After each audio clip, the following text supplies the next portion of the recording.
সুতরাং যুবক ভাইয়েরা, রমজান মাসে বেশি বেশি ইবাদত করবেন। বিশ্বনবী জনাবে মুহাম্মদুর রাসূলুল্লাহ সাল্লাল্লাহু আলাইহি ওয়াসাল্লাম বলেছেন, এইভাবে মসজিদে নবীর মধ্যে বসে আছেন, নবীজি সাহাবায়ে কেরামদেরকে বলতেন, হে সাহাবায়ে কেরাম, বেশি বেশি করে রোজাদারকে ইফতার করাবেন। আমরা মানুষকে ইফতার করাইনি, নবীজি উপদেশ দিরা সাহাবায়ে কেরামকে বেশি বেশি করে রোজাদারকে ইফতার করাইও। যেন নবীজি এই কথা কইছেন, নবীজির সামনে সাহাবায়ে কেরাম জোর জোর করে চোখের পানি ছেড়ে ছেড়ে কান্না শুরু করে দিয়েছেন। নবীজি বলছেন, সাহাবায়ে কেরাম, আমি তো কান্না করার কোনো কথা বলি নাই, আমি বলেছি রোজাদারকে ইফতার করানোর কথা। সাহাবায়ে কেরাম কেঁদে কেঁদে বলছেন, ইয়া রাসূলুল্লাহ, আমরা গরিব মানুষ, আমরা পেট ভরাইয়া কোন রোজাদারকে ইফতার করাতে পারবো না, আমরা গরিব মানুষ। সাহাবায়ে কেরাম বলছেন, আমরা এত গরিব, কখনো কখনো 3 বেলা 1 বেলা পানাহার করি, কখনো কখনো 3 দিনে 1 দিন পানাহার করি, কখনো কখনো সাহাবায়ে কেরাম বলছেন সপ্তাহ চলে যায়, 8 দিন 10 দিন চলে যায়, আমাদের চুলায় আগুন জ্বলে না। আমরা তো ইলা গরিব নাই, ওলা গরিব নি, অন্তত 3 বেলা পেট পেটা করে খাইয়ার, শান্তি হোক, লবণ পাবক, 3 বেলা খাইয়ার।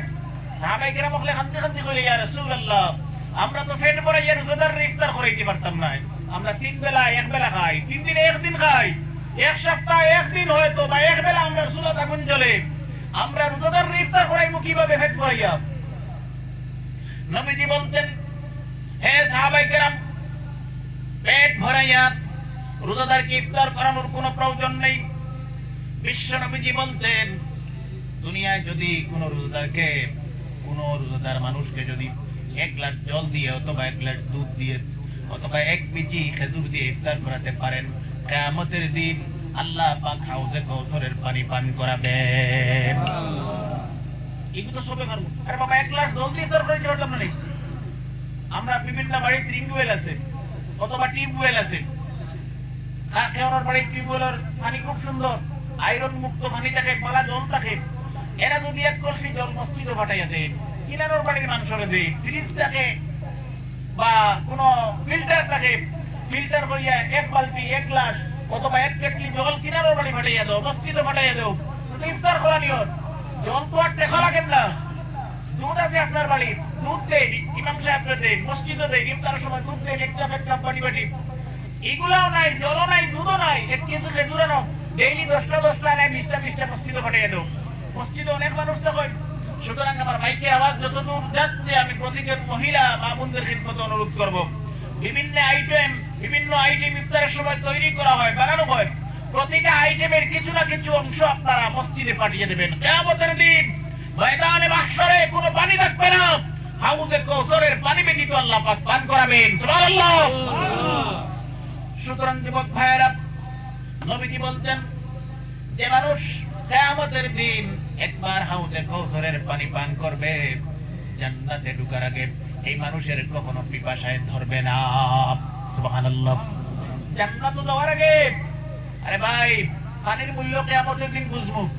মানুষের জিহ্বা শুকাইয়া লম্বা হইয়া 9 মাইল থেকে 6 মাইল পর্যন্ত লম্বা হইব। নাউযুবিল্লাহ। 1 আর 1.5 তো তা স্বাভাবিক ব্যাপার। কোন বর্ণনা চাইছে 6 মাইল 9 মাইল। 6 মাইল কত মারিব? আলগাপুর বাজার হয়ে যাব 9 মাইল। আলগাপুর বাজার হইতো না নি? অতখান লম্বা যদি জিহ্বা হয়, খালি ও জিহ্বা খান্ত অবস্থা কি তুমি চিন্তা করবে নি? আমরা রোজাদারকে বেশি বেশি ইফতার করানোর চেষ্টা করবো। ইগুত পয়সা লাগে না। 1 গ্লাস দুধ, 1 গ্লাস খেজুর, 1টা খেজুর অথবা 1 গ্লাস পানি। 2 নম্বর হলো, নবীজি বলছেন, রমজান মাসে বেশি বেশি করে নামাজ পড়বেন, তাহাজ্জুদের নামাজ পড়বেন। রমজান মাসে যদি 1 রাকাত যদি নফল নামাজ পড়েন, অন্য মাসে 1 রাকাত ফরজ নামাজ পড়ার সমান সওয়াব আল্লাহ পাক আমলে লিখে দেন। নবীজি বলেছেন, রমজান মাসে যদি 1 রাকাত ফরজ নামাজ পড়েন, অন্য মাসে 70 রাকাত ফরজ নামাজ পড়ার সওয়াব আল্লাহ পাক আমলে লিখে দেন। তার মানে একটি নেকি করলে পরে রমজানের বরকতে আল্লাহ পাক 70 নেকিতে লিখে দেন। রমজান মাস একে কত? 70। বুঝা গেছে? একে কত? 70। বোনেরা, আমি অনুরোধ করব পবিত্র রমজান মাসে বেশি বেশি করে কোরআনে কারীম তেলাওয়াত করবেন। এখন যদি রমজান মাস না তো এখন কোন মানুষ এখন যদি বলে আলিফ লাম মিম, নবীজি বলেছেন আল আলিফুন হরফুন ওয়া লামুন হরফুন ওয়া মিমুন হরফুন, আলিফ একটি অক্ষর, লাম একটি অক্ষর, মিম একটি অক্ষর। তার মানে আলিফ লাম মিম কোন মানুষ যদি তিলাওয়াত করে, বিশ্ব নবীজি বলেছেন 3টি অক্ষর তিলাওয়াত করেছে। আর 3টি অক্ষর তিলাওয়াতের বরকতে আল্লাহ পাক আপনার নামা আমলে 30টা নেকি লিখে দেবেন। আলিফ লাম মিম যদি কেউ তিলাওয়াত করে এখন হয় নাকি 30 নাকি। আর রমজান মাস মানে এখন কোন 10 তো 10 এ 70 টি পূরণ করো, কত হয় 700। 70 10 এ 700 মানে 70 10 কত 700। যদি রমজান মাসের কোন পুরুষ অথবা মহিলা শুধুমাত্র তিলাওয়াত করেন আলিফ লাম মিম, তাহলে তার নামা আমলে 2100 নেকি আল্লাহ পাক লিখে দেবেন। 30 নেকি এখন, আর রমজান মাস 2100 নেকি ও আলিফ লাম মিম তিলাওয়াতের বরকতে। সুতরাং মা বোনদের খিদমত অনুরোধ থাকবো, যুবতী বইনগুলোর খিদমত অনুরোধ থাকবো, নতুন নতুন হইনা বেটিগুলোর খিদমত অনুরোধ থাকবো, আপনারা কম্পিটিশন করি একে কত খতম দিতে পারো, কোরআনে কারীম তেলাওয়াত করো। আর যে করে আল্লাহর কসম কোরআনে কারীম তেলাওয়াত থাকবো, এইগুলো রহমত আর বরকত আর অভাব অনটন জীবনে আইতো না। আল্লাহ গরিবী দূর করিয়ে দিব, আল্লাহ বেমার আজার পেরেশানি দূর করিয়ে দিব। এই এলাকার জমিন ও ক্ষেত খামার ভয় ফসল গরু মহিষ পশু পক্ষী মানুষের উপরে আল্লাহর রহমত বর্ষণ হইব, গজবে আল্লাহ পাকে ডিলিট করিয়া মুছিয়ে দিব। সুবহানাল্লাহ। সুতরাং আমি অনুরোধ রাখবো ঘরে ঘরে কোরআনে কারীমের তিলাওয়াত জারি করো। কোরআনে কারীমের তিলাওয়াত খাইলি যে ওটাই মানুষের তিলাওয়াত খাইছে রে ও ক্যান্সারে অরিজিনাল কইয়ার। আগে আমরা মুরব্বী হলেও সময় পাইলে দেখতাম কোরআনে কারীম তিলাওয়াত করতাম, এখন সময় পাইলে নিউজ দেখুন নাই, জোকস দেখুন, নাটক দেখুন। অনুরোধ ধর্ম কোরআনে কারীম তিলাওয়াত ঘরে ঘরে জারি করে মুসলমান, দিন ধ্বংসর দিন মিটে আমরার কাছ থেকে আল্লাহ হেফাজত করুক। দেখো আমিন। সংক্ষেপে কই, মূল লম্বা করতাম না, বুঝার চেষ্টা করবা।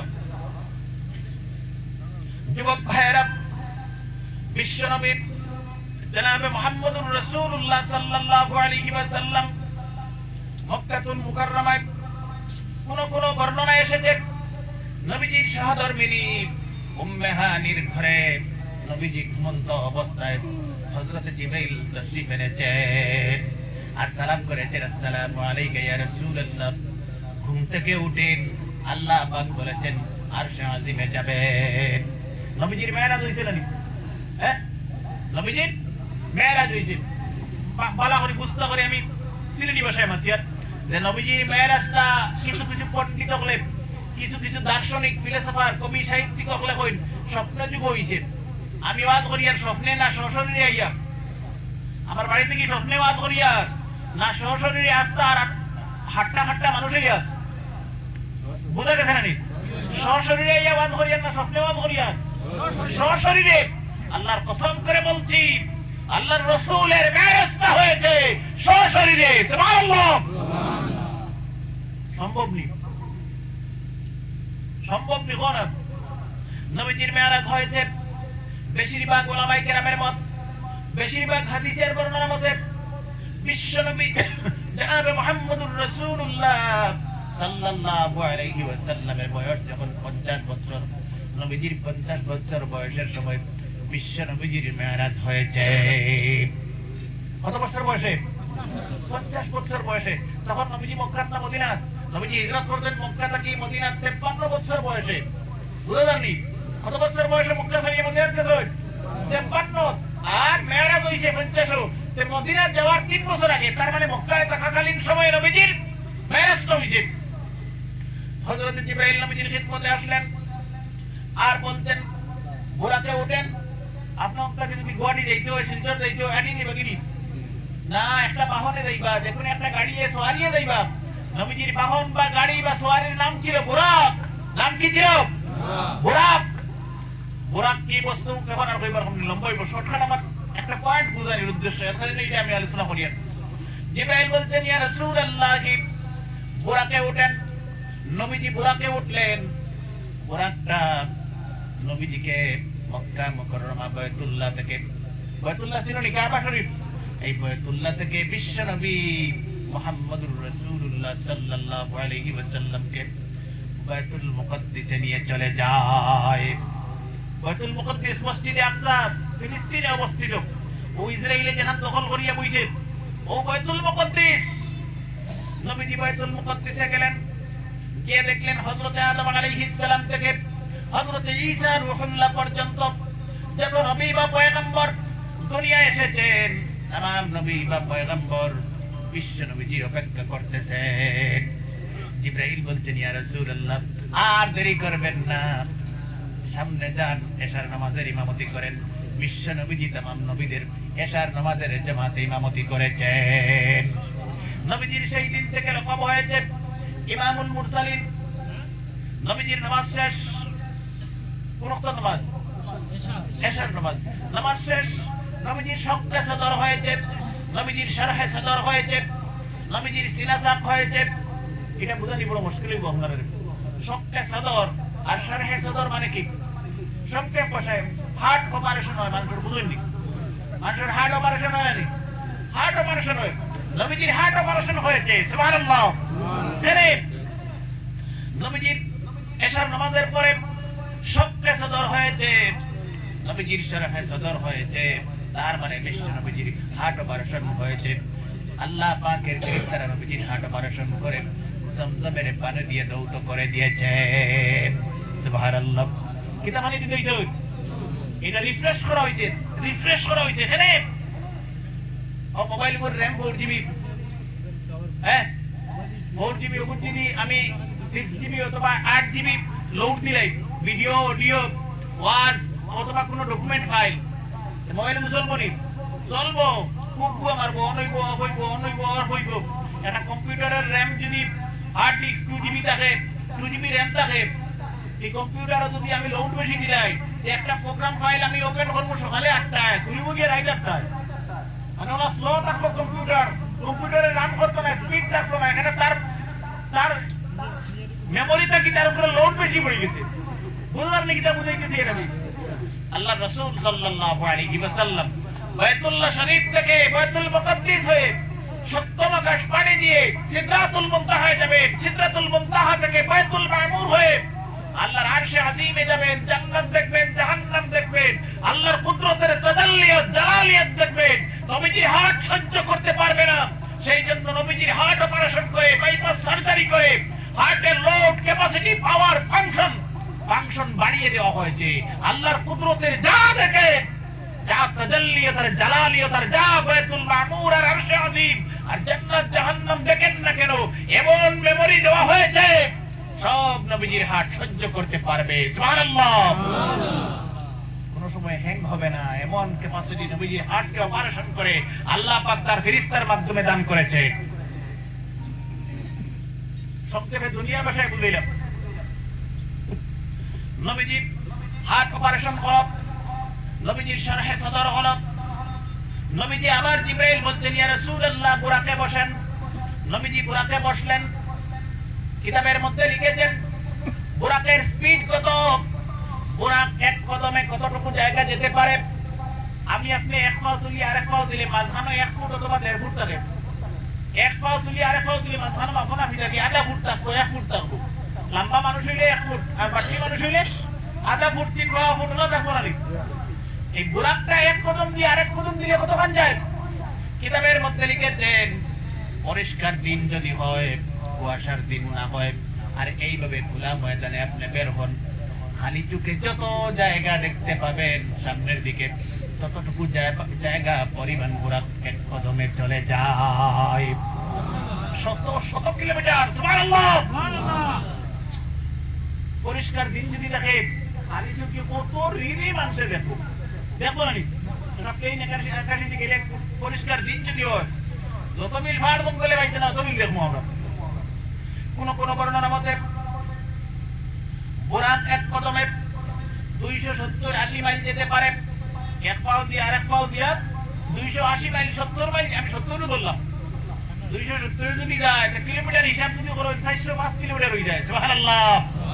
এক গায়ে গুয়াহাটি বাস দিলেন, এক দেড় 2 কোটি মাছ দিলে চিন্তা কোটাই নি আর তার স্পিড কতখানি নিব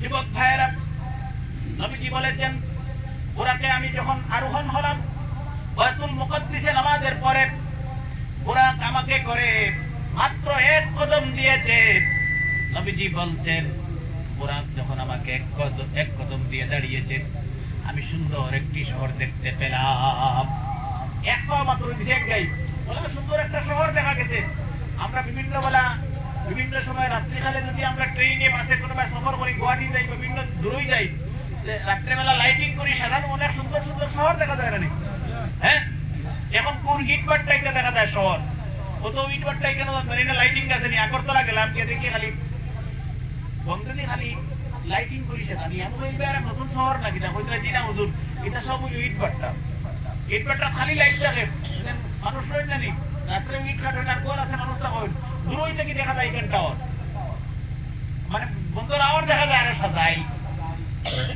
নবীজি এইভাবে সুন্দর একটি শহর দেখতে পেয়েছেন নবীজি প্রশ্ন করেছেন জিব্রাইল এই জায়গাটা কি দুনিয়া জমিন না আকাশ জিব্রাইল বলছেন ইয়া রাসূলুল্লাহ এই জায়গাটা দুনিয়া জমিন জিব্রাইল বলছেন ইয়া রাসূলুল্লাহ এই জায়গাটার নাম হলো ইয়াসরিব নাম কি ইয়াসরিব নাম কি ইয়াসরিব যেই মাত্র জিব্রাইল বলেছেন ইয়াসরিব বিশ্বনবী জনাবে মুহাম্মদুর রাসূলুল্লাহ সাল্লাল্লাহু আলাইহি ওয়াসাল্লাম চক্ষু মুবারক থেকে জড়জড় করে নবীজির পানি পড়তেছে নবীজি কান্না শুরু করে দিয়েছেন জিব্রাইল বলতেছেন ইয়া রাসূলুল্লাহ হয়তো আমার বেয়াদবি হয়ে গেছে আল্লাহর রাসূল আমাকে maaf করে দেন জিব্রাইল বুঝতে পারছেন না নবীজি হাত দিয়ে কিতা লাগি ওরা বলেন বেয়াদবি হইছে অজান্তে আমারে maaf করে দাও সুবহানাল্লাহ নবীজি বলতেন জিব্রাইল তুমি কোনো ভুল করো নাই জিব্রাইল বলতেন ইয়া রাসূলুল্লাহ তাহলে আল্লাহর রাসূল কেন কাঁদেন আমি জানি না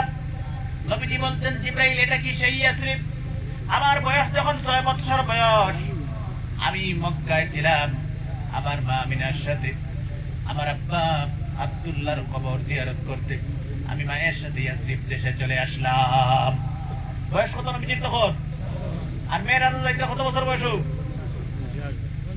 50 থেকে 6 মাইনাস কত 44 বছর বয়স হয়ে গেছে ও এর আগে আসলাম ও দেশ নবীজি বলছেন এইটা কি সেই দেশ সেই ইয়াসরিব আমার আব্বার কবর জিয়ারত করতে ইয়াসরিব দেশে মায়ের সাথে চলে আসলাম আমার আব্বার কবর জিয়ারত করেছি নবীজি বলতেন জিব্রাইল তখন আমার বয়স হলো 6 বছর ফিরিয়া যাওয়ার সময় বদরের পূর্ব প্রান্তে আবওয়া নামক একটি বস্তি আছে এই বস্তিতে আসার পরে রাত হয়ে গেছে এক জায়গার নাম আছে বদর বদরের জীবনের সর্বপ্রথম যুদ্ধ নবীজি সাল্লাল্লাহু আলাইহি ওয়াসাল্লামে করছেন এই জায়গাটার নাম হলো বদর বদরের যুদ্ধ 313 সাহাবী যুদ্ধ করিয়া ইসলামের সর্বপ্রথম যুদ্ধ নবীজি সাল্লাল্লাহু আলাইহি ওয়াসাল্লাম বিজয় হয়ে মক্কা মুকাররমায় ফিরে গিয়েছেন সুবহানাল্লাহ মাত্র 313 সাহাবী যুদ্ধ করিয়া 1000 সৈন্যের মোকাবেলা করিয়া ইসলামের প্রথম যুদ্ধ জয়ী হইছেন সুবহানাল্লাহ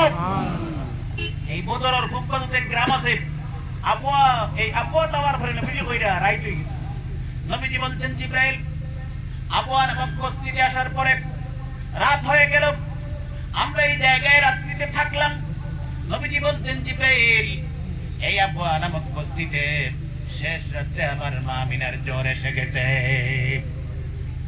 আর এই শেষ রাতে জ্বরাক্রান্ত হয়ে আমার মা আমিনা ইন্তেকাল করেছেন নবীজি কাঁদতেছেন আর বলতেছেন জিব্রাইল মাকে দাফন করে দাদার দাসী উম্মে আয়মনের খুলে উঠে আমি বিশ্বনবী জনাবে মুহাম্মদুর রাসূলুল্লাহ সাল্লাল্লাহু আলাইহি ওয়াসাল্লাম এই যে ইয়াসরিব থেকে চলে গেলাম 6 বছর বয়সে জিব্রাইল আমি আর জীবনে ইয়াসরিব দেশে যাই নাই জিব্রাইল তুমি আমাকে বলো এটা কি সেই ইয়াসরিব জিব্রাইল বলতেছেন ইয়া রাসূলুল্লাহ হ্যাঁ এই জায়গাটা সেই ইয়াসরিব কিন্তু নবীজি আপনি জানেন না আপনি আরশে আজিম থেকে ঘুরে আসবেন মক্কাবাসীর মানুষকে বলবেন মানুষেরা ঈমান আনবে না বিশ্বাস করবে না আপনাকে পাগল বলবে কোন মানুষ আপনাকে জাদুকর বলবে কোন মানুষ আপনাকে গণক বলবে আপনার বংশ আপনার গোষ্ঠী খানদানের মানুষ আপনাকে জুলুম করবে নির্যাতন করবে কষ্ট দেবে অন্যায় করবে অত্যাচার করবে আল্লাহ পাকের হুকুমে মক্কা ছেড়ে ইয়াসরিব দেশে চলে যেতে হবে। জিবরাইল বলতেন, ইয়া রাসূলুল্লাহ, মক্কার মানুষকে এসে বলবেন ঈমানের কথা, ইসলামের কথা, কোরআনের কথা, আপনার নবুয়তের কথা, নামাজের কথা, আপনার গোষ্ঠী বংশ খানদানের মানুষ বিশ্বাস করবে না।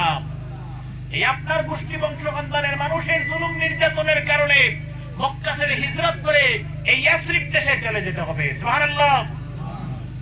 জিবরাইল বলছেন, নবীজি, যেই দিন আপনি মক্কা থেকে হিজরত করে ইয়াসরিব দেশে চলে যাবেন, নবীজি সেই দিন আর এই দেশের নাম ইয়াসরিব থাকবে না। আল্লাহ পাক সেই দিন এই দেশের নাম পরিবর্তন করে নাম রেখে দেবেন মদিনা। নবীজি জিবরাইলকে সাথে নিয়ে প্রথম আকাশে গেলেন, দ্বিতীয় আকাশ অতিক্রম করলেন, সপ্তম আকাশ অতিক্রম করলেন, বিশ্ব নবীজি সিদরাতুল মুনতাহায় চলে গেলেন। জিবরাইল বলছেন, ইয়া রাসূলুল্লাহ, আমার সীমানা শেষ, আমার পাওয়ার শেষ, আমি আর সামনে যেতে পারবো না। নবীজি বলছেন, ঠিক আছে। জিবরাইলকে সাথে নবীজি সিদরাতুল মুনতাহায় গেলেন। জিবরাইলকে সিদরাতুল মুনতাহায় রেখে আল্লাহর রাসূল বাইতুল মামুরে চলে গেছেন। ও এলো বাইতুল মামুর। জিবরাইল রে সিদরাতুল মুনতাহা রেখে নবীজি কই বাইতুল মামুর কই।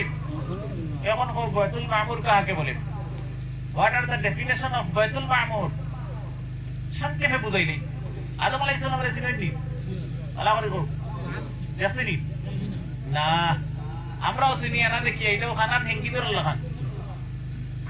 খানার ঘটনা জানো নি? কি যা খানার বালায় গেলাম মাছ মারার, আখটা খানায় মাছে শিখ কত হিঙ্গির ভাড়া হইয়া হিকে দিছে কবিন দিয়ে তো মোটা এখান ভালো গে খানারে বকের ওর খানার খানা তুই তো ওটা চৌকে দেবস না, দেখলে কিলা তো হিঙ্গির ভাড়া বলে আতাইয়া বুঝবই আরবি।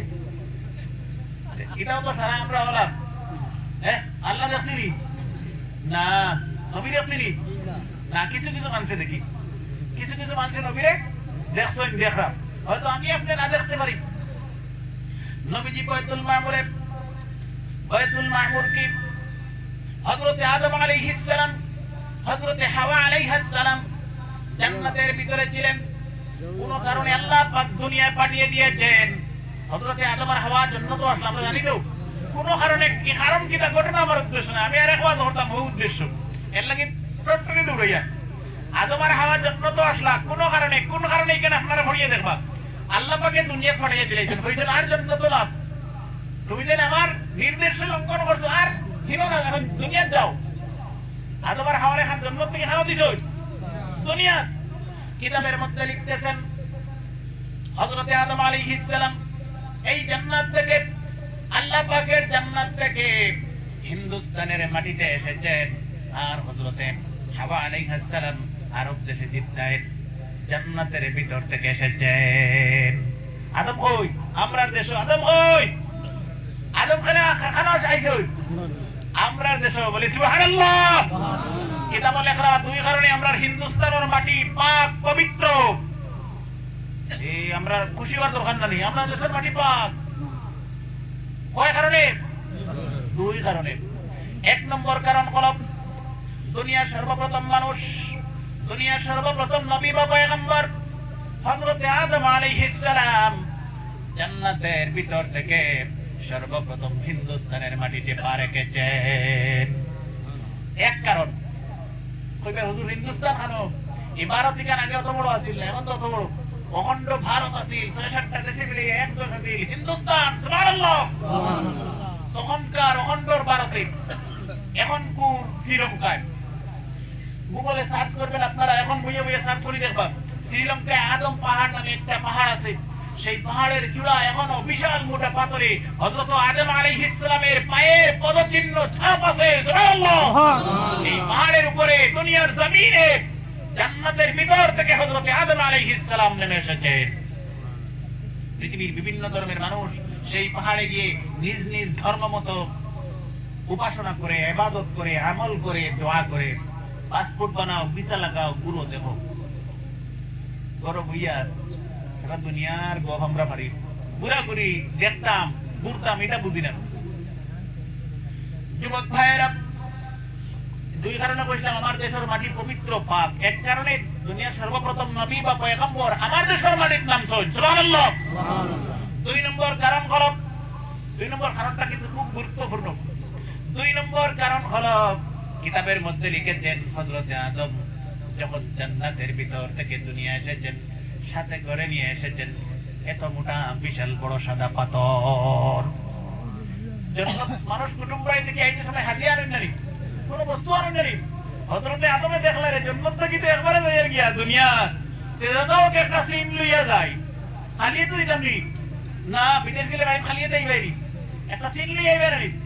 হযরত আদম জান্নাতের ভিতর থেকে এই পবিত্র দুনিয়ায় যখন আসলেন সাথে করে নিয়ে এসেছেন হযরত আপিয়স নামে বিশাল এত বড় সাদা সুন্দর পাথর। এত সাদা পাথর এত হোয়াইট পাথর দুনিয়ার জমিনে আর কোনো সাদা নেই। মানে দুনিয়ার যত সাদা মানে দোলা হইছেন গৌলি ভাষায় ইগুতা কি দোলা সাদার কোনো বস্তু নাই বলে সাদা এক পাথর দুনিয়া তুই আইছেন সুবহানাল্লাহ। এই জান্নাতি পাথর হযরত আদম সর্বপ্রথম দুনিয়ায় আসলেন এই পাথরটা রাখলেন জান্নাতি পাথর সর্বপ্রথম হযরত আদম ভারতের হিন্দুস্তানের জমিনে রেখেছেন। সেই জন্য দুই কারণে ভারতের মাটি কিতাবের মধ্যে পাক বলে লিখেছেন। ওই ভাই হুজুর ভাত করি তো আমরা দেশের আখলাতে আমরা দেশের মাটি ভাত কি হয়ে যায় মানে পবিত্র সাম কি হয়ে যায়। আমরা ভাত করে ইবাদত করিনি মুসলমান হলে ভাত করে পূজা করি না দেই তো ভাত করে রাখলাতে আমরা দেশের মানে মাটি পাক কি হইল এটা তো প্রশ্ন হয় না। ও বুঝলাম প্রতিটি জিনিসের বৈশিষ্ট্য আছে প্রতিটি জিনিসের খাসিয়ত আছে। কারেন্টের বৈশিষ্ট্য কিতাব একটা বৈশিষ্ট্য হইল তার আলো দেওয়া কারেন্টের একটা গুণ দেওয়া একটা বৈশিষ্ট্য হইল আলো দেওয়া আর একটা বৈশিষ্ট্য আমার লাগান কোনো মানুষের যদি তারা ধরিলাই করে কতগুলো খাবাইব বাজে সব রস খাইয়া টুলে এলে আমরা লাফারি নাড়ি দিব উঠেছ না কিতা হইয়া তার মানে আমরা রক্ত জমলা খাইয়া শেষ তার টুলে এলে আর তার আমার তার আর আমার কোনো দরকার আছে নি শাড়ি দে দৃষ্টা বেলা করে বুঝতে পাইছো নি যুগর বৈশিষ্ট্য কিতা ভাত খাওয়ানি খালি রক্ত খাইব কিতা খাইব রক্ত খাইয়া শেষ তোমার খাম শেষ তোমার হে খাদাই দিব কারেন্ট লাগবে তোমার শরীরে যত সময় রক্ত আছে কত সময় পর্যন্ত কারেন্টের স্বার্থ নাই রক্তর খাম শেষ ফাংশন শেষ জিরো কইব তোর আমার কোনো দরকার নাই হরি আমার। হযরত আদম জান্নাতের ভিতর থেকে আসার সময় দুনিয়ার সবচেয়ে সাদা এত সুন্দর পাথর নিয়ে এসেছেন। সেই পাথরের বৈশিষ্ট্য হলো কোন গুণাওয়ালা মানুষ এই পাথরে যখন হাত দেয় কারেন্টের মতো মানুষের শরীর থেকে সব গুণাগুলি পাথর টেনে নেয়। সুবহানাল্লাহ। পাথরের গুণ আছে কি গুণ গুণা উড়া মানুষে যদি খালি পাথরটা টাচ করি যায় যা গুণা আছে সব গুণা টেনে নেয়। সুবহানাল্লাহ। চিন্তা করার এই পাথরের অ্যাকশন কত হয় চুম্বকে জেলা লোয়া টানে আমি গুণাওয়ালা মানুষ খালি পাথর টাচ করবো আমার যা গুণা আছে সব গুণা নিব গিয়া। সুবহানাল্লাহ। হযরত আদম এর কারণে ভারতের মাটি পাক কিতাব বলেছেন দুই কারণে পাক। হযরত আদম দুনিয়া এসেছেন মাত্র 1 সেকেন্ড হয়েছে মাত্র 1 সেকেন্ড হয়েছে কিরা যদি কোনো করে গেল একটা আওয়ার এই আওয়ার ওইবা 100 কিলোমিটার মানুষ পর বাড়ি নাই ঘর নাই ইবায়ও নাই ইবায়ও নাই ইবায়ও নাই ইলে জায়গাতে আপনি বিপদে আইছো পড়ি গেছো অজানা জায়গাতে আইছো সারা বলে চিন্তা থাকবো না আমি একটু করে রাইতে দিব আমি থাকতাম কেন অপরিচিত জায়গাত গেলে আমরা টেনশন থাকে রে একটু বাদে রাইতে দিব আমি থাকবো কেন থাকবো কেন দুই নম্বর টেনশন থাকে থাকবো কেন খাইবো কেন ওখান টেনশন থাকে নাই। হযরত আদম জন্ম তো আসলা খাওয়ার টাকার ঘুমানোর টেনশন আসলো না এই দুনিয়া পাইছে মাত্র 1 সেকেন্ড হয়েছে সারার বইলা চিন্তা আছে করার আমি থাকবো কেন দুই নম্বর খাইবো কেন ওখান চিন্তা করার দরকার আছে আমরা মানুষের সিস্টেম মতো কিন্তু আদমে খাইবো কেন থাকবো কেন চিন্তা করতেছেন না এই চিন্তা যদি তাই লাগতা যে আমরা বিরাট লস হয়ে গেল না। হযরত আদম জান্নাত থেকে দুনিয়ায় শুধুমাত্র পা রেখেছেন সঙ্গে সঙ্গে দোয়া শুরু করে দিয়েছেন। দোয়া শুরু চিন্তা করার নেই আমরা আল্লাহ তো মতলবই নাই তাকমু কই আর খাইমু কই এই চিন্তা লাগছেন না খালি পা রাখছেন এই পৃথিবী আবার দোয়া শুরু কার কাছে আল্লাহর কাছে জোরে আবার আল্লাহর কাছে আল্লাহর কাছে। যুবক ভাইরা হযরত আদম হাত তুলেছেন আর দোয়া শুরু করেছেন আল্লাহ তাআলা আমি যখন জান্নাতের ভিতরে ছিলাম জান্নাতের ভিতরে থাকার সময় তোমার একটি পবিত্র ঘর আমি ঘুরে ঘুরে তওয়াফ করতাম তোমাকে পাওয়ার জন্য, তোমার কিনারে যাওয়ার জন্য, তোমার মাহবুব বান্দা বনার জন্য। কিতা কইরা দোয়া চিন্তা করো, আল্লাহ আমি যখন জান্নাত আসলাম, তোমার এখন পবিত্র ঘর আমি ঘুরি ঘুরি তোয়াফ করতাম, কেনে তোয়াফ করতাম? তোমার ভাইবার লাগি, তোমার মায়ার বনার লাগি, তোমার কিনারে যাইবার লাগি। সুবহানাল্লাহ। হযরত আদম বলছেন, যে ঘর আমি ঘুরে ঘুরে তোয়াফ করতাম, সেই ঘরের নাম হলো বাইতুল মামুর। কিতাবের মধ্যে লিখতেছেন ৭০,০০০ ফেরেশতা প্রতিদিন ২৪টা ঘন্টায় ৭০,০০০ ফেরেশতা এই ঘরটাকে ঘুরে ঘুরে তোয়াফ করেন। একবার যে ৭০,০০০ ফেরেশতা আল্লাহ পাকের বাইতুল মামুরকে তোয়াফ করেছেন, কিয়ামত পর্যন্ত দ্বিতীয়বার সুযোগ পাবে না। একবার যে ৭০,০০০ ফেরেশতা আল্লাহর বাইতুল মামুর তোয়াফ করলেই শুন, কিয়ামত পর্যন্ত ২ নম্বর বার এরা সুযোগ পাইতো না। সুবহানাল্লাহ। আল্লাহর কত crore crore crore crore million billion billion billion ফেরেশতা চিন্তা করায়নি। যুবক ভাইরা, এখন বাইতুল মামুর চিন্তা শুনি কানো বিদায় গান। হযরত আদম দোয়া করতেছেন, আল্লাহ তাআলা আমি তো আর জান্নাতের ভিতরে নেই, আমি জান্নাতে নাই তো, আর তাহলে তো তোমার বড়হান ঘুরি ঘুরি তোয়াফ করলাম না, তোমারে ভাইলা মনে আমি খানো এখন আদম খানো দুনিয়া, আদম খানো দুনিয়া। হযরত আদম বলতেন, আল্লাহ তাআলা আমি জান্নাতের ভিতরে নেই, এসে গেছি পবিত্র দুনিয়ায়। আল্লাহ তাআলা আমি তোমার সর্বপ্রথম দুনিয়ার নবী বা পয়গম্বর হযরত আদম আলাইহিস সালাম, আমি দোয়া করতেছি জান্নাতের পবিত্র বাইতুল মামুরের মতো একটি পবিত্র ঘর আমাকে দুনিয়ায় দেন, আমি ঘুরে ঘুরে তোয়াফ করব, আর দুনিয়ায় তুমি আল্লাহকে পাবো। ইলাগর দুনিয়াতে আছে নি? দেখো তো কইয়া ঘুরে ঘুরে তোয়াফ করো মানুষে, আর আল্লাহরে পাই ইলাগর আছে নি? কিতা বুঝু কত কিছু না নিলো এনো হাজি এখন নাইনি। হ্যাঁ ও বেড়াও নখাইস হত গেলে মানুষে ঘুরি ঘুরি এক করে এখন তোয়াফ করেন নানি, চার চক্কর দিয়ে নিকরণ নাম কি বাইতুল্লাহ কাবা শরীফ। দেখছো নানি ফটো খালা করে এখন আল্লাহ পাকের দেখছো নানি? ও করে এখন আর দুয়ার বরকতে পাইছি, আর দুয়ার বরকতে ও দোয়া করলা তোর আগে, আর দুয়ার আদম আলাইহিস সালামের দোয়ার বরকতে। হযরত আদম দোয়া করেছেন, আল্লাহ পাক বলতেছেন, জিবরাইল জলদি করে আসো, এই নাও বাইতুল্লাহ শরীফ, আমার কাবা শরীফের ড্রয়িং নকশা আমার পয়গম্বর আদম আলাইহিস সালামকে দাও। আর ঠিক জান্নাতুল বাইতুল মামুরের ঠিক নিচে আমার বাইতুল্লাহ শরীফ বানানোর পারমিশন দেন। এই বাইতুল্লাহ এখান জান্নাতুর বাইতুল মামুরের ঠিক হুবহু as it is same to same নিচে। সুবহানাল্লাহ। হযরত জিবরাইল তশরীফ আনলেন, আর আদম আলাইহিস সালামকে বলছেন, মারহাবা, ওয়েলকাম জানাইয়া স্বাগতম জানাইয়া জিবরাইল আলাইহিস সালামে বুঝতে করলাম, মারহাবা হে আদম আলাইহিস সালাম, আল্লাহ পাক তোমার দোয়া মঞ্জুর করেছেন, আর বাইতুল মামুরের ঠিক নিচে এই জায়গায় বাইতুল্লাহ শরীফ বানানোর পারমিশন দিয়েছেন। দুনিয়ার সর্বপ্রথম ঘর হলো আল্লাহ পাকের পবিত্র ঘর বাইতুল্লাহ। দুনিয়ার সর্বপ্রথম ঘর কোন ঘর? তোমার ঘর রইবার ঘর নয়, কার ঘর? আল্লাহর ঘর বাইতুল্লাহ। ও মসজিদ জাগানোর উদ্দেশ্যে উপলক্ষে ওয়াদর বাইতুল্লাহর একটা টুকরা এখান এখান বাইতুল্লাহ টুকরা নানি কিলা টুকরা সুদে টুকরা নানি লিংক আছে, কিটা আছে লিংক কাহাকে বলে এনআরসি বুঝি আইছো, লিংক ডাটাইতে হন বুঝি আইছো না বলা করি না বাকি হিসাব এটা এনআরসি চেস এটা কোর্স এখন লিংক কিলা আছে বাইতুল্লাহ লাগে ও হাত ধরা বুঝি বুঝাইবা। হযরত আদম আলাইহিস সালাম আল্লাহ পাকের নির্দেশ মতো বাইতুল্লাহ শরীফ বানানোর কাজ শুরু করে দিয়েছেন। ঠিক বাইতুল মামুরের নিচে কয়েকদিনের ভিতরে বাইতুল্লাহ শরীফ বানানো কমপ্লিট হয়ে গেছে। চিন্তা করি ওখান তো আমি কোনখান বলতেছি, দুনিয়ার সর্বপ্রথম ঘর হলো বাইতুল্লাহ, আল্লাহ পাকের পবিত্র ঘর মসজিদ বাইতুল্লাহ। আর যিনি বানিয়েছেন দুনিয়ার সর্বপ্রথম নবী বা পয়গম্বর, পৃথিবীর সর্বপ্রথম নবী বা পয়গম্বরের কাজ ছিল কি? সর্বপ্রথম নবীজির বা পয়গম্বরের কাজ কি ছিল? মসজিদ বানানো।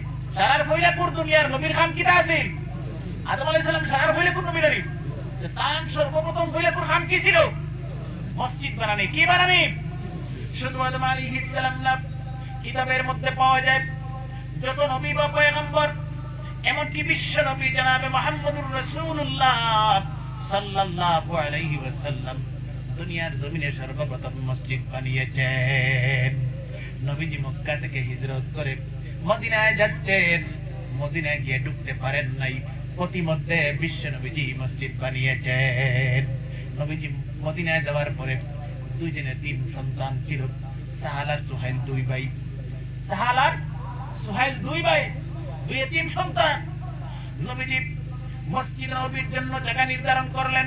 মসজিদ নববীর জন্য জায়গা দেখা হইল, দেখা গেল এই 2 জায়গা দেখ নাই, এখানে 2 এতিম বাচ্চার নাম সাহাল আর সুহাইল 2 ভাই। 2 ভাই বলছেন, ইয়া রাসূলুল্লাহ, মসজিদ নববীর জন্য, আল্লাহর রাসূলের মসজিদের জন্য আমরা বিনা টাকায় বিনামূল্যে জায়গা দেব। বিশ্ব নবীজি বললেন, না না, আমি তোমাদের কাছ থেকে এতিম সন্তান, আমি বিনামূল্যে জায়গা নেব না। কিতাবের মধ্যে এসেছে বিশ্ব নবীজির জলিলুল কদর সাহাবী, মুসলমানের প্রথম খলিফা হযরত আবু বকর সিদ্দিক রাদিয়াল্লাহু তাআলা আনহু মসজিদ নববীর জায়গার টাকা দিয়েছেন, আর নবীজি মসজিদ নববী নিজ হাতে তৈরি করেছেন। কিতাবের মধ্যে লিখেছেন, নবীজি মসজিদ নববী মদিনার দূর দূর পাহাড় থেকে মোটা মোটা পাথর নবীজি নিজের দস্তে মুবারক, নবীজির হাত মুবারক করে নবীজি পেটের মধ্যে লাগাইয়া এইভাবে দরিয়া মোটা পাথর, এরকম পারে না, এরকম আমরা আঞ্জাউল দুনিয়া দিলে আনি বলা দরিয়া, এইভাবে এনে এনে বিশ্ব নবী মসজিদ নববী তৈরি করেছেন। পাথর বয়ে বয়ে এনেছেন। পাথর বয়ে বয়ে আনার জন্য নবীজির হাত মুবারকে, নবীজির ডান হাত মুবারকে, নবীজির পেট মুবারকে দাগ পড়ে যেত। সুবহানাল্লাহ। যে গায়ের মধ্যে মশা বসতো না, মাছি বসতো না, যে গায়ের মধ্যে জীবনে ফুট ফাজলি হয় নাই, মসজিদ বানানোর জন্য নবীজির গায়ের মধ্যে দাগ পড়ে যেত। সুবহানাল্লাহ। আমার এই কথা বলার মূল উদ্দেশ্য হলো, মসজিদ কমিটির সেক্রেটারি, প্রেসিডেন্ট, মেম্বার, যারা টাকা দিয়ে পয়সা দিয়ে, যারা সুবুদ্ধি দিয়ে, যারা রুজি রোজগার করে, টাকা দেন না, পয়সা দেন না, রুজি কাজ করে মসজিদে সাহায্য করেন, আল্লাহর কসম সবাই নবীওয়ালা কাজের সাহায্য করেছেন।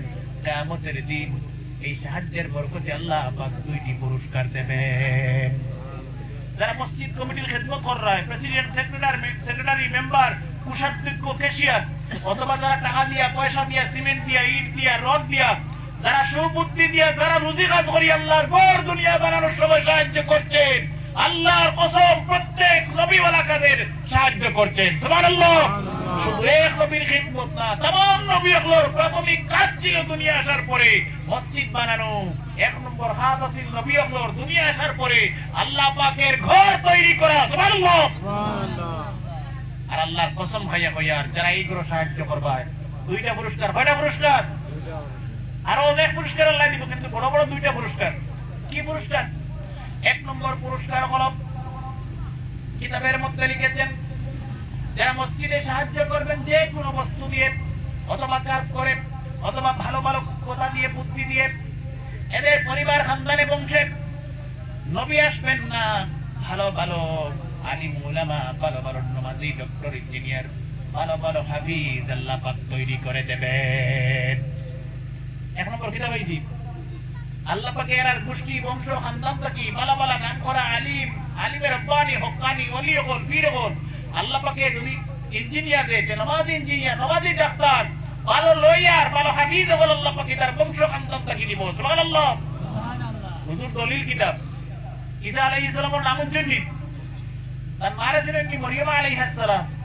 হ্যাঁ, ঈসা আলাইহিস সালামের বাবা শুননি, ঈসা আলাইহিস সালামের বাবা শুননি না। আল্লাহ তাও পারে, আল্লাহ লাগি বাপ লাগে না, সন্তান দিতে আল্লাহ লাগি বাপ লাগে নি।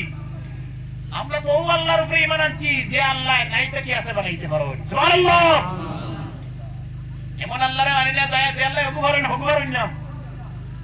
হযরত ঈসা আলাইহিস সালাম মায়ের নাম মরিয়ম, মরিয়মের মায়ের নাম হান্না বিনতে ফাকুজ, হান্না বিনতে ফাকুজ। বটন 90 দিবস আমি বেশি বাদ পাঠ্য করতাম সাইয়া।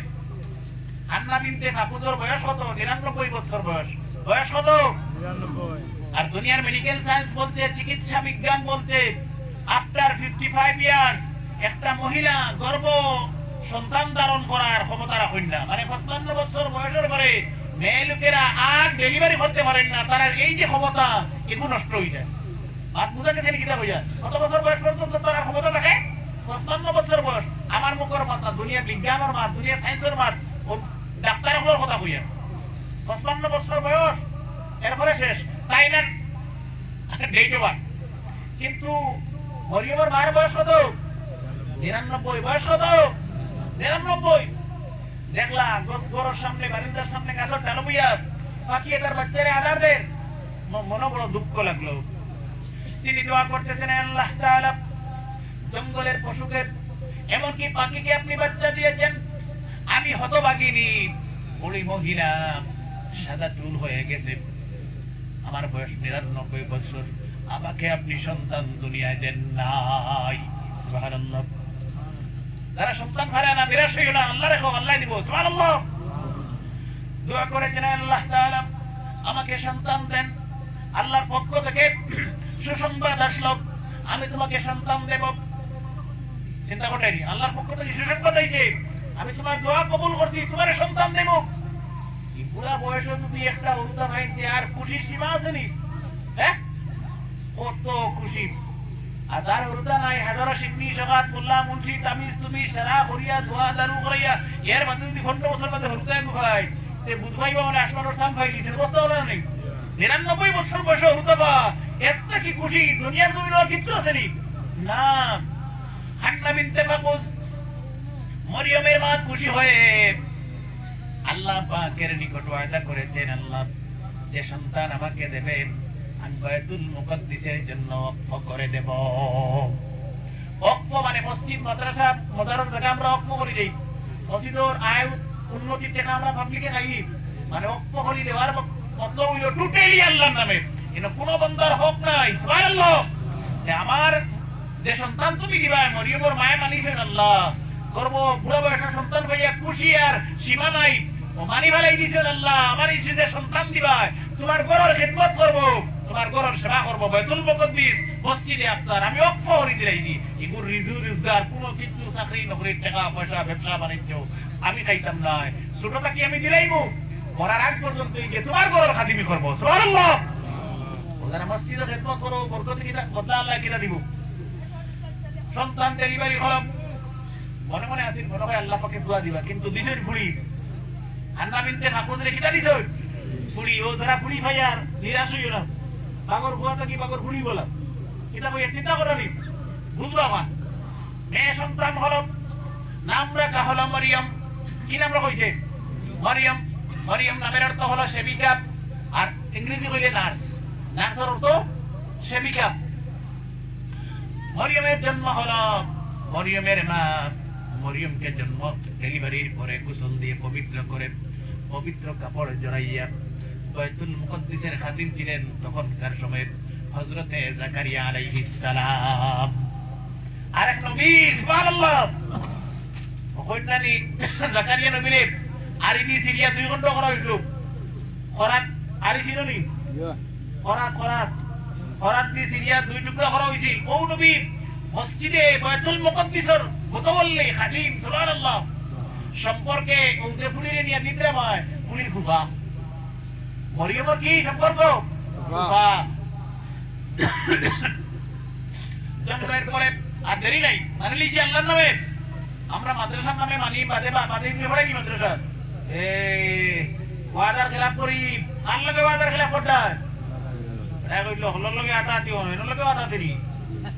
হযরতে মরিয়ম আলাইহিস সালামকে মরিয়মের আম্মা জন্মের পরে পবিত্র করে কাপড়ে জড়াইয়া বাইতুল মুকাদ্দিসের খাদিম হযরতে জাকারিয়া আলাইহিস সালামকে নিয়ে বলতেন, হে আল্লাহর নবী জাকারিয়া, এই নেন আমি বাইতুল মুকাদ্দিসের জন্য ওয়াকফ করে দিয়েছি আমার মেয়েকে, আপনি লালন পালন করেন, বড় করেন, আর মসজিদের সেবা করান।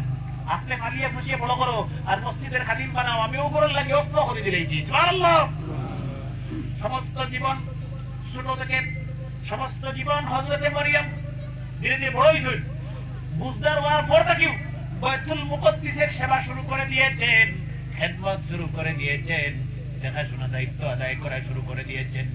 এই মসজিদের খিদমতের বরকতে আল্লাহ পাক মরিয়মের ঘর থেকে হযরত ঈসা আলাইহিস সালাম নবীর জন্ম দিয়েছেন। সুবহানাল্লাহ। কি জন্ম কি হইল লম্বা ঘটনা। হঠাৎ হযরত জিবরাইল তশরীফ আনলেন, এসে বলতেন, হে মরিয়ম, আল্লাহ পাক বলেছেন আপনাকে সন্তান দেবেন। মরিয়ম ওই নিটা নিতে, আমার তো বিয়ে হইল না, আনা বিয়ে হইল হইলে মান সম্মান কথা জীবনী হ্যাঁ না, মরিয়ম তো বাপ, আমার তো বিয়ে হইল না, আমি জীবনে কোনো পুরুষ দেখলাম না, আসল চৌকে জীবনে কোনো পুরুষ বেড়া মানুষ যাচ্ছি না, কি অবস্থায় যদি আমার ডেলিভারি হয় আমি তো মান সম্মান ইজ্জত পৌঁছাই দিয়ে পারতাম না। মরিয়ম বলছেন, না না, আল্লাহর না করি হইল না। জিবরাইল বলছে, আমি জানি না, আল্লাহ পাক বলতে বলেছেন আল্লাহ পাক দিবেন আপনাকে সন্তান। কিছুদিনের মধ্যে মরিয়ম গর্ভবতী হয়ে গেলেন। যত গর্ভবতীর ডেলিভারির সময় একবার মরিয়মে দেখলা রে, এই অবস্থায় যদি আমি বৈতুল মুকদ্দিস এলাকার থাকি, এটা তো মান সম্মান ইজ্জত পৌঁছানি দিত না, ডরাইয়া মান সম্মান বাঁচাইবার লাগি কবির জঙ্গলে গেছেন গিয়া, সুবহানাল্লাহ। জঙ্গলে লম্বা ঘটনা, আমি কোনাকুনি খালি বুঝাইতাম করি যাই। জঙ্গলে যাওয়ার পরে ডেলিভারি হলো মাত্র 3 দিন হয়েছে। আবার আল্লাহ পাক বলেছেন, মরিয়ম তোমার ছেলেকে কুলে নেন, আর কুলে নিয়ে জঙ্গল ছেড়ে বাইতুল মুকদ্দিসে চলে যান। মরিয়ম আরো বাপ, যে মান সম্মান ইজ্জত বসাইবার লাগেও নইলা, এখন যদি নয়া বুয়াইগুলি আমরুলিয়া বাইতুল মুকদ্দিসে যায়, মানুষে যে কিবা তুমি গেলে মালা বলি, এখন আইতে লোকে আরে বুকলিবা শহরে বুকি কত মাকে ভাইব না, মান সম্মান যে বাসাইবার লাগে আমি আইলাম, এখান তো আমার একবারে আমি অসম্মানী হয়ে যাইব। এখন আল্লাহর হুকুম যাইতেও লাগবো। হযরত মরিয়ম ছোট্ট বাচ্চাকে কোলে নিয়ে বাইতুল মুকদ্দিসে চলে গেলেন। যেমনে হুজ্জত মানছে মরিয়ম, ওরকুয়া কুরুলি আইছে মরিয়ম, কয়দিন আগে গেলি বেটি বলা বলি। আর এই এলাকার মধ্যে সৎ সতী সাধবী আবিদা জাহিদা আলিমা ইলা বালা মেই দুনিয়া জমিনে নাই, আর ওকে বাচ্চা কোলে নিয়ে আইছে। এই দেশের মানুষ আর রইবে নিকো বাড়ি, সরু বুড়া জোয়ান যুবতী সব এই বাইতুল মুকদ্দিস এলাকাতে উপস্থিত। মানুষ বলতেছে, হে মরিয়ম, এই গুহার খানো পাইলে বাপ রে, তোর নিতে তোর বাপ রে, কত জাতর প্রশ্ন শুরু হয়েছে। সমাজে কত জাতর প্রশ্ন শুরু হইব না, বড় প্রশ্ন শুরু হয়েছে। হযরতে মরিয়মকে বলতেছেন, মরিয়মে জানতে পারতো না, মানুষ খালি বিভিন্ন তখন। মরিয়ম বলতেছেন, আমি জানি না, যা বলার আমার এই ছোট্ট শিশুটাকে প্রশ্ন করেন। সুবহানাল্লাহ, চিন্তা করেন, চাই মাত্র জন্ম হয়েছে বুয়াবু, 1 দিন 2 দিন হয়েছে, মরিয়মে আঙ্গুল দিছে রাতে কইলে আমি জানি না, তারে দিগাও ইলা যদি হাত কোনে গোটায় আর বাদুল দিগো আমার পরে দিগাও, মানুষ আর কি বানানি হ্যাঁ, মানুষের মনে মনে আর বুঝাও করব বুঝাই কিতা করছে আর আবহ জায়গায় বগুড়ে দিগাইতাম। হযরত মরিয়ম যখন ইশারা দিয়েছেন সন্তানের দিকে, বাইতুল মুকদ্দিস এলাকার মানুষ সন্তানকে প্রশ্ন করেছেন, বাবা তুমি কে? এত সুন্দর করে 3 দিনের ছোট্ট শিশু জবাব দিয়েছেন। কোরআনে কারীমে আল্লাহ পাক ঘোষণা করে দিয়েছেন, ছেলেটা জবাব দিয়েছে, ইন্নী আব্দুল্লাহ, আমি হচ্ছি আল্লাহ পাকের বান্দা, আল্লাহর গোলাম। আপনারও যদি জিজ্ঞাসা কেউ আপনার নাম কি, আপনার নামটা হোক করিমউদ্দিন, আব্দুল্লাহ যদি হয় বিজা মতো হইতো না। আব্দুল্লাহ অর্থ হইল কি আল্লাহর বান্দা, আল্লাহর গোলাম। আমরা সারা আল্লাহর বান্দা নানি বিজা মতো হইব নি করে একপতি উত্তর দেওয়া, এতে মাখর লাগে মাখর লাগে মাখনা মরে না, এখানে কি আমাদের কিতা হইয়ার বুঝে নি কিবাত বুঝিনি আগুয়া করে প্রেম হইয়া বলিব, কিতা হইতো সুরে বুঝি না। ঈসা আলাইহিস সালামের উত্তর দেওয়া ঠিক আছে না? আমি আব্দুল্লাহ। 2 নম্বর প্রশ্ন করছেন মানুষে একটা, বাবা তুমি রে, তাই উত্তর দিছেন কয়টা? 3টা। কয়টা? 3টা। 1 নম্বর উত্তর কি? আমি আল্লাহর বান্দা, ইন্নী আব্দুল্লাহ। 2 নম্বর উত্তর দিয়েছেন, আতানিয়াল কিতাব, আমার উপর আল্লাহ পাক আকাশ থেকে কিতাব নাযিল করেছেন। জবাব 1 নম্বর আমি আল্লাহর বান্দা, আল্লাহ আমার উপরে আসমানি কিতাব নাযিল করেছেন। সুবহানাল্লাহ। আপনার নবীর উপরে যে কোরআনে কারীম নাযিল করেছেন, আল্লাহ পাক তার উপরে কিতাব নাযিল করেছেন। 3 নম্বর বলতেছেন, ওয়াজআলানি নাবিয়্যা। 3 নম্বরে বলতেছেন, আল্লাহ পাক আমাকে নবী বানিয়ে দুনিয়ায় পাঠিয়েছেন। সুবহানাল্লাহ। চিন্তা করো নি, সেই বাচ্চাটার নাম হলো হযরত ঈসা আলাইহিস সালাম। মা সমস্ত জীবন ছোট্ট থেকে মসজিদের খিদমত করেছেন, সেবা করেছেন। হযরত মরিয়মের ঘরে আল্লাহ পাক নবীর জন্ম দিয়েছেন। নবী বা পয়গম্বর দুনিয়ায় আসবেন না, মসজিদের খিদমত করেন, সাহায্য করেন, ওলিদের আলিমের হাফিজের জন্ম আল্লাহ পাক আপনার করে দেবেন। 1 নম্বর আমি কইছিলাম মসজিদের খিদমত করলে হয় না পুরস্কার 2টা। 1 নম্বর আল্লাহ পাকে বংশ খানদান ও বালা আলিম হাফিজ দিব। 2 নম্বর হলো কিতাবের মধ্যে লিখেছেন মসজিদের খিদমত করলে পরে আল্লাহর কসম করে বলছি মসজিদে সাহায্য করেন, মসজিদের হেফাজত করেন, মসজিদের খিদমত করেন, আপনার কপাল থেকে, আপনার নসিব থেকে, আপনার জীবন থেকে যাবতীয় অভাব অনটন আল্লাহ পাক দূর করে দেবেন। হে অভাব অনটন দূর হইতে আমরা চাই, হে আল্লাহ গরিবী দূর হইতে চাই। এত আল্লাহ কবুল করুক, যেরকম আমিন। আল্লাহ হালাল সম্পদ দিয়া আশুদ্ধ মিটাইয়া সম্পদের মালিক বানাও, গাড়ি বাড়ি টাকা পয়সার মালিক বানাও, যেরকম আমিন। এক কাম করা লাগবো, কোন কাম? মসজিদের খেদমত করা লাগবো, টাকা দিয়া, পয়সা দিয়া, জান দিয়া, সময় দিয়া,